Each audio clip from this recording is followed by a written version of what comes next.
My dear masters, మరి రోజుకొక మంచి మాటలో ఈరోజు ఆనందపు అల మూడో రోజు విందామండి. నిన్నటి రోజుని మరి ఆశ అనేది మనిషికి అవసరమా లేదనే దాని మీద మాట్లాడుకుంటున్నాం కదా. ఆశ పడవద్దంటూ ఈ లోకం మనకేనాడు చెప్పల. ఆశను త్యజిస్తే అంతా బాగుంటుందనేది ఒక మూర్ఖపు సిద్ధాంతం. ఇతరులు చెప్పేది అలా ఉండనియండి. ఆశను వదులుకోవాలా లేదా అని మిమ్మల్ని మీరే ప్రశ్నించుకోండి. మనసును అడిగితే అవునవును, ఆశను త్యజించటానికే నిశ్చయించుకున్నాను అని అబద్ధం చెప్తుంది. మనస్సు అనేది ఒక మాయావి. ఏదో చెప్పి నమ్మించి ఏమార్చడం దానికి బాగా తెలుసు. కానీ మీ శరీరం అబద్ధం చెప్పదు కదా. ఆశ ఉందా లేదా అని మీ దేహాన్ని ఒక్కసారి అడిగి చూడండి. గాలి చొరబడకుండా నోటిని ముక్కును 1-2 నిమిషాలు గట్టిగా బంధించి దేహం తట్టుకోగలదేమో చూడండి. బ్రతకాలని ఆశ శరీరంలో ఉవ్వెత్తున ఎగిసిపడి మీ చేతులను వెంటనే లాగేస్తుంది. రెట్టింపు వేగంతో ప్రాణవాయువును కూడా గబగబా పీల్చుకుంటుంది. అంటే ఈ ఉపదేశాలు మీ మనసుపై పనిచేసినట్లు మీ శరీరంపై పనిచేయవు. ఎందుకంటే దానికి అబద్ధం చెప్పి మోసగించడం రాదు. మన శరీరంలో ఉండే ఒక్కొక్క కణం ఆశతోనే కదులుతుంది. తాను ఇష్టపడిన అతిథిని, అంటే ఒక రోగక్రిమిని లోపలికి ప్రవేశించనియండి, బ్రతకనిద్దామా లోపలికి పోనిద్దామా అని ఏ కణం మీ సలహాను తీసుకోదు. ప్రతి కణము దానిపైకి యుద్ధానికి సిద్ధమవుతూనే ఉంటుంది. ఎందుకని? ప్రకృతి ప్రతి కణానికి బ్రతికి ఆశనిచ్చింది. ఆశ లేకపోతే అసలు మీరు ఈ మాటలు వినేవారు కాదు.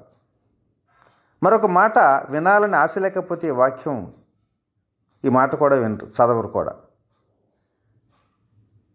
నేను ఆకలి తీర్చుకోవడానికే తింటున్నాను, ఆశపడి తినటం లేదు అని మీరు అనొచ్చు. బాగా ఆకలిగా ఉన్న సమయంలో మీరు ఒక స్నేహితుడు లేక మీ బంధువులు ఇంట్లో ఉన్నారనుకుందాం. ఆయన కంచంలో మంచి భోజనం వడ్డించారు.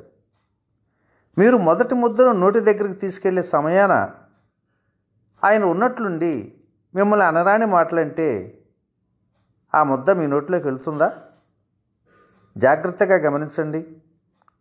ఆకలి తీరలా మీకు, కానీ తినలేకపోతున్నారు. ఎందుకని? తినే కోరిక పోయింది. మిమ్మల్ని నడిపిస్తున్న శక్తిని ప్రాణం అంటున్నారు, మరొక శక్తిని కోరికని భావిస్తున్నారు.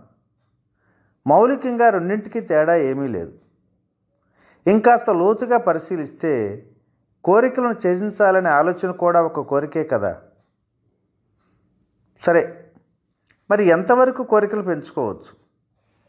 అందులో కూడా పిసినారితనం దేనికండి?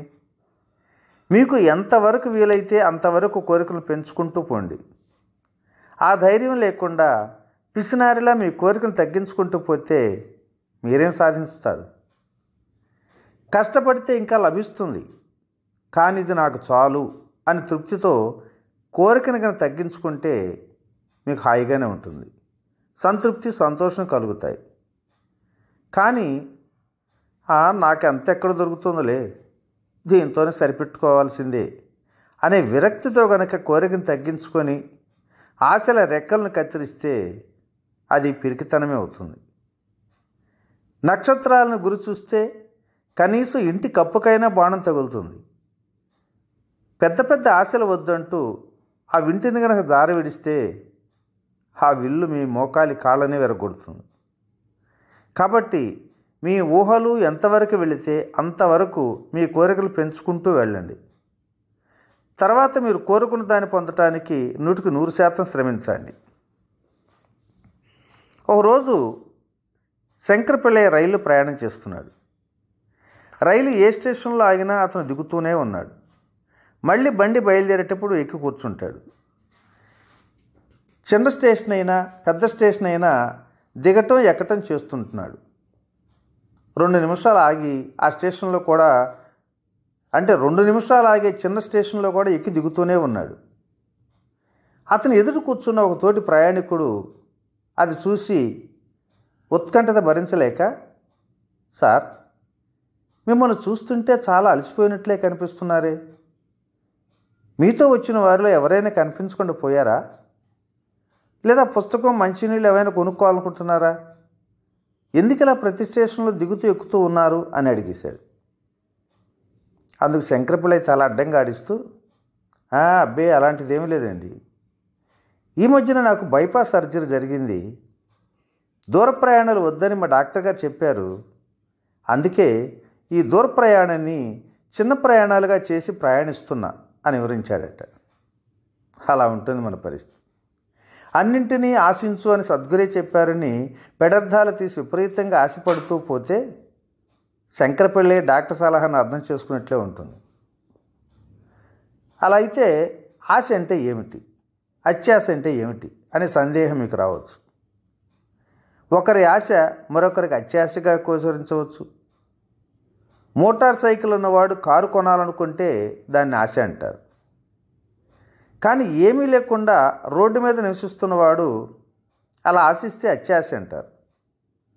ఒకరితో పోల్చి చూసుకొని బాధపడే గుణం ఉన్నంత వరకు మీకు ఈ గందరగోళం తప్పదు. నిజంగా మీ ఆశ ఎంత లోతుల వరకు వెళ్ళిందో గమనించండి.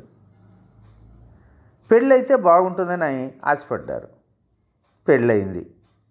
పిల్లలు పుడితే జీవితం సంపూర్ణంగా అవుతుందని భావిస్తారు, పిల్లలు పుట్టారు. కానీ ఏమనుకుంటారు తెలుసా, ఈరోజు నేను ఈ మనశ్శాంతి కోల్పోవటానికి కారణం నా పిల్లలే అంటూ కొన్నిసార్లు కుమిలిపోతూ ఉంటారు. ₹1,00,00,000 లభిస్తే ఎంత బాగుంటుందో అనుకుంటారు. ₹1,00,00,000 దొరికాయి, కానీ కాస్త తిండి తినటానికి కూడా సమయం దొరక్క బ్రెడ్ ముక్కలు తింటూ మరొక కొత్త వ్యాపారం పెంచడం కోసం ల్యాప్టాప్లో వ్యాపార వ్యవహారాలు చూస్తూ తల మునకలైపోతుంటారు. శంకరపిళ్ళై కూడా ఒకసారి ఇలాంటి గందరగోళాన్ని పడ్డాడు.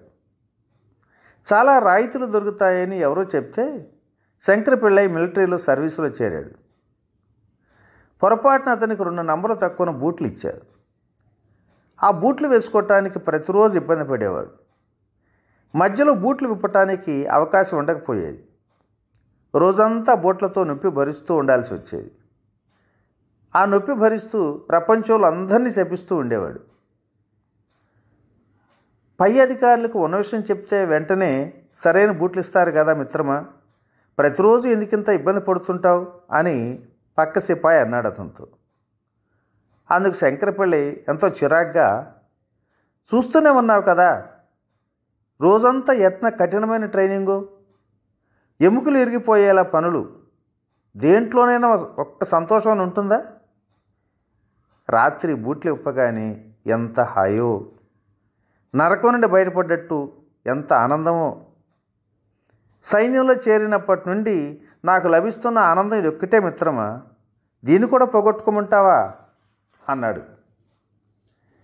గుండెల మీద చేసుకుని చెప్పండి, శంకరపిళ్ళైలా మొదట మీ సంతోషాన్ని తాకట్టు పెట్టి ఆ తర్వాత అదే సంతోషం కోసం ఎప్పుడెప్పుడు బూట్లు నింపుదామా అని ఆరాటపడటం లేదనుకున్నారా? సంతోషంగా జీవించాలి అన్న ఆలోచన అన్ని ఆశలకు మూలం. కానీ ఆశలకు అంతుండదు. మీరు ఆశించింది లభించినా మీ మనసుకు తృప్తి ఉండదు. ఎందుకంటే అది వెంటనే ఆశతో తర్వాత దానికోసం పరిగెడుతుంది. అది లభిస్తే వెంటనే ఇంకో దానికోసం పరిగెడుతూనే ఉంది. ఇది ఎక్కడ జరుగుతుంది తప్పనితే మరి నేరం మీద ఆశదా అనుకుంటే అదే అర్థం చేసుకోవాలి మనం. ఓకే ఫ్రెండ్స్, మరి ఈరోజు ఈ మంచి మాట ఎంతటితో ముగించుకుందాం. రేపటి రోజుని అసలు ఎంతమంది సంతోషంగా ఉంటున్నారు ప్రతిరోజు అనే దాని మీద మనం కొంచెం వివరణగా మాట్లాడుకుందాం. Okay, thank you. ఇట్లా మీ రామిరెడ్డి మానసరోవరం.